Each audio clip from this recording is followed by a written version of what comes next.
അതിനി രണ്ട്. അതോടൊപ്പം സുപ്രീം കോടതി വിധിന്യായം തെറ്റാന്ന് പറയാൻ ധൈര്യം കാണിച്ച ഏക രാഷ്ട്രീയ നേതാവ് അദ്ദേഹമാണ്. ഇനിയും മരിച്ചുപോയ ശ്രീ പ്രയാൽ ഗോപാലകൃഷ്ണനെ, ഒട്ടും വയ്യാത്ത ശ്രീ ശങ്കർദാസിനെ ഒക്കെ അങ്ങോട്ടും ഇങ്ങോട്ടും രാഷ്ട്രീയ യുദ്ധത്തിൻ്റെ ഭാഗമാക്കുന്നത് വളരെ വിഷമമാണ്. ഞാൻ അദ്ദേഹത്തിൻ്റെ, ശ്രീ ശങ്കർദാസിൻ്റെ വീട്ടുകാരോട്, ഒന്ന് രണ്ട് ബന്ധുക്കളോട് സംസാരിച്ചു. അവരൊക്കെ വളരെ വേദനയിലാണ്. നമ്മുടെ അച്ഛനോ മുത്തച്ഛനോ ഇത് സംഭവിച്ചെങ്കിലും ഒന്ന് ആലോചിച്ച് നോക്കുക. 83 വയസ്സുണ്ട് ആ മനുഷ്യൻ. സ്ട്രോക്ക് വന്നിരിക്കുകയാണ്, ഹോസ്പിറ്റലിൽ കിടക്കുകയാണ്, ICUവിലായിരുന്നു. നമ്മുടെ ഒരു പ്രതികാര ബുദ്ധി, ആരെങ്കിലും എല്ലാ ആഴ്ചയും അറസ്റ്റ് ചെയ്യണം, നമുക്കില്ലെങ്കിൽ രസമില്ല. ആരോട് വ്യക്തിപരമായ ദേഷ്യമൊന്നുമില്ല, എല്ലാ ആഴ്ചയും ഏതെങ്കിലുമൊക്കെ അറസ്റ്റ് നടക്കണം. അതിൻ്റെ പേര് എന്തിനാണ് നമ്മൾ ഈ ആരോടാ പ്രതികാരം ചെയ്തത്? ഇവരൊക്കെ എന്ത് ചെയ്തു എന്നാണ് പറയണേ? ഇവരൊക്കെ ആ മഹസറിൽ സാക്ഷി എന്നുള്ള ആറ്റിറ്റ്യൂഡിൽ ഒപ്പിട്ടു. ഇന്നലെ ഒരാൾ 80 ദിവസം ജയിലിൽ കിടന്നിട്ട് ഇന്നലെ ഒരാൾക്ക് ജാമ്യം കിട്ടി, അടുത്ത ആൾ പോയിട്ടുണ്ട്. അതായത് ഒന്നുമില്ല, ബാക്കി ആരും കുറ്റം പറയാതിരിക്കാൻ കുറച്ച് ആൾക്കാരെ ജയിലിൽ കൊണ്ടിടണം. ഇത്രയേ ഉള്ളൂ നമ്മുടെ ആറ്റിറ്റ്യൂഡ്. അപ്പോൾ യഥാർത്ഥത്തിൽ ദയവായി ശ്രദ്ധിക്കുക. VSSCയുടെ റിപ്പോർട്ടിൻ്റെ ഒരു ആദ്യ ഘട്ടം പുറത്തു വന്നു, ചിലരെങ്കിലും കണ്ടു കാണും.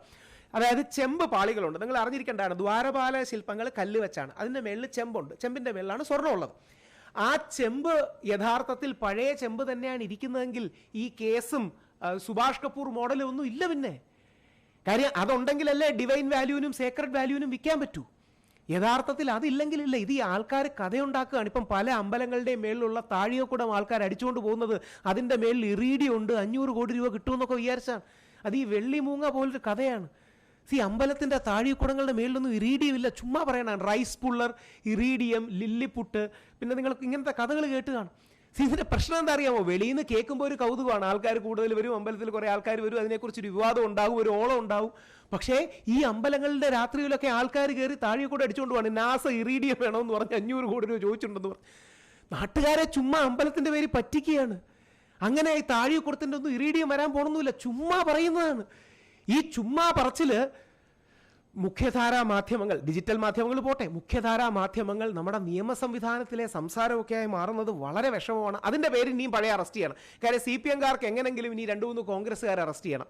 കോൺഗ്രസ്സുകാർക്ക് ഇപ്പോൾ ആഗ്രഹം എന്ന് പറഞ്ഞാൽ, അല്ലെങ്കിൽ BJP-ക്ക് ആഗ്രഹം എന്ന് പറഞ്ഞാൽ 2-3 CPM-കാരെയും കൂടെ അറസ്റ്റ് ചെയ്യണം. കാര്യം അവസാന അറസ്റ്റ് വന്നാൽ അതിൻ്റെ പേരിൽ ഒരു ക്യാമ്പയിൻ ചെയ്യാം. തന്ത്രി അറസ്റ്റ് ചെയ്ത് നിർത്തരുത്. എന്നോട് തന്നെ ഒരാൾ, വളരെ മുതിർന്ന ആൾ പറഞ്ഞു, തന്ത്രി അറസ്റ്റ് ചെയ്ത് നിർത്തിയാൽ ശരിയാവില്ല, വേറെ 1-2 പേരെയും കൂടെ അറസ്റ്റ് ചെയ്ത് കഴിഞ്ഞാൽ പിന്നെ ആ കാര്യം നമുക്ക് വെച്ച് പറയാമല്ലോ. ഓരോരുത്തർ ആൾക്കാരുടെ ജീവനല്ലേ. ഈ 60, 70, 80 വയസ്സായ മനുഷ്യരൊക്കെയാണ് ജയിലിൽ കിടക്കുന്നത്, ഒരു കാര്യമില്ലാതെ. ഒപ്പിട്ടു, ആ സ്ഥലത്ത് കണ്ടു, ഒരു സ്ത്രീയെ, ഈ കേസിനെ ബന്ധപ്പെട്ട് സുപ്രീം കോടതിയിലൊക്കെ പോയി. സുപ്രീം കോടതി നോക്കുന്നത് എന്താ? നിങ്ങൾ ചിലപ്പോഴെങ്കിലും കണ്ടു കാണും. സുപ്രീം കോടതി പ്രഥമ ദൃഷ്ടിയ കേസ് എന്താ നോക്കൂ. ദൈവത്തിന്റെ സ്വർണം കട്ട കേസാണ്, നിങ്ങൾക്ക് ജാമ്യമില്ല, പൊക്കോളാൻ പറയും. സുപ്രീം കോടതി ഇതിന്റെ മെറിറ്റിലേക്കൊന്നും കടക്കുന്നൊന്നുമില്ല. സുപ്രീം കോടതിയിൽ ജസ്റ്റ് ജാമ്യം വരും. കേസ് എന്താ? വളരെ സീരിയസ് ആയ കേസാണ്, അതുകൊണ്ട് നിങ്ങൾക്ക് ജാമ്യമില്ല. അല്ല, സുപ്രീം കോടതിയുടെ വിധിയോ ആഴമേറിയ നിരീക്ഷണമൊന്നുമല്ല. പ്രഥമ ദൃഷ്ടിയ ഇത്രയും സീരിയസ് ആയ കേസാണ്, ജാമ്യം തരില്ല. ഇത്രയും മാത്രമേ പറയണുള്ളൂ. നേരത്തെ തന്നെ നിങ്ങൾ തന്നെ ആലോചിച്ചാൽ മതി. വാജി വാഹനം എന്തിന് തന്ത്രി എടുത്തു? ഭയങ്കര ചോദ്യമാണ്. മുഖ്യധാരാ ചാനൽ ചർച്ച ചെയ്യുന്നതാണ്. തന്ത്രിയെ അങ്ങോട്ട് വിളിച്ച് തന്ത്രിക്ക് കൊടുത്തുവിട്ട് ഹൈക്കോടതിയെ അറിയിച്ചതാണ്. തന്ത്രി എന്ത് ചെയ്യാനാണ്? എന്നിട്ട് വിവാദം ഉണ്ടായപ്പം തന്ത്രി അത് തിരിച്ചു കൊടുക്കാമെന്ന് പറഞ്ഞു. ഇടയ്ക്ക് വേറൊരു കഥ കേട്ടു. തന്ത്രി എവിടെയോ ഇൻവെസ്റ്റ് ചെയ്തു, അതായത് തന്ത്രി എവിടെയോ കാശ് ഇൻവെസ്റ്റ് ചെയ്തു, അത് നഷ്ടപ്പെട്ട കാര്യം SIT-യോട് കംപ്ലയിൻറ്റ് ചെയ്യാത്ത എന്തുകൊണ്ടാണ്? അതും കേസും തമ്മിൽ എന്താ ബന്ധമെന്ന് ആലോചിച്ചു. എന്തെങ്കിലുമൊക്കെ സംശയത്തിൻ്റെ പുകമറ സൃഷ്ടിക്കുക. എന്നിട്ട് വേറൊരു പ്രമുഖ മാധ്യമങ്ങൾ, പേര് പറയുന്നില്ല, തന്ത്രി ഭാഗികമായി കൊള്ളയിൽ പങ്കുണ്ടെന്ന് സമ്മതിച്ചു. ഏറ്റവും പ്രമുഖ ചാനലുകളാണ്, അതായത് ഫസ്റ്റ് 1, 2, 3 നിൽക്കുന്ന ചാനലുകളാണ്. എന്താണ് ഈ ഭാഗികമായി സമ്മതിക്കുക? അതായത് ചുമ്മാ എന്തെങ്കിലും ഒരു അതായത് ഇപ്പം തന്ത്രിയുടെ ഇത് വരികയാണ്, ജാമ്യം വരികയാണ്, ആ ജാമ്യം നിഷേധിക്കാൻ ഒരു മൂഡ് ക്രിയേറ്റ് ചെയ്യാൻ വേണ്ടി ചെയ്യുക. യഥാർത്ഥ നിങ്ങൾ മീഡിയയെ ദുരുപയോഗം ചെയ്യുകയാണ്. അതുകൊണ്ട് പറഞ്ഞ് ഈ വിഷയം അവസാനിപ്പിക്കുമ്പോൾ ഈ അവസരത്തിൽ വളരെ താഴ്മയായി, വേറെ ആരോടും പറയാനില്ല, ഹൈക്കോടതിയോടും മാധ്യമങ്ങളോടും അല്ല, വേറെ ആരോട് പറയാനാ, വളരെ താഴ്മയായി ബഹുമാനപ്പെട്ട ഹൈക്കോടതിയോട്, വിശിഷ്യ justice Raja Vijayaraghavan sir, justice Jayakumar sir, ഇതിൽ ശക്തമായ നിലപാടെടുക്കുന്ന ജസ്റ്റിസ് ബദറുദ്ദീൻ സാർ അടക്കമുള്ള ഹൈക്കോടതിയാണ് അപേക്ഷിക്കാനുള്ളത്. ഇതുവരെയുള്ള കേസ് ഒന്ന് സമഗ്രമായി റിവ്യൂ ചെയ്യണം.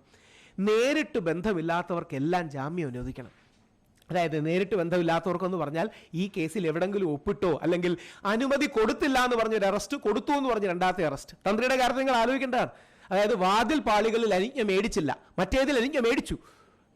അങ്ങനെയൊക്കെ അറസ്റ്റ് ചെയ്യുന്നതിൽ യാതൊരു അർത്ഥവുമില്ല.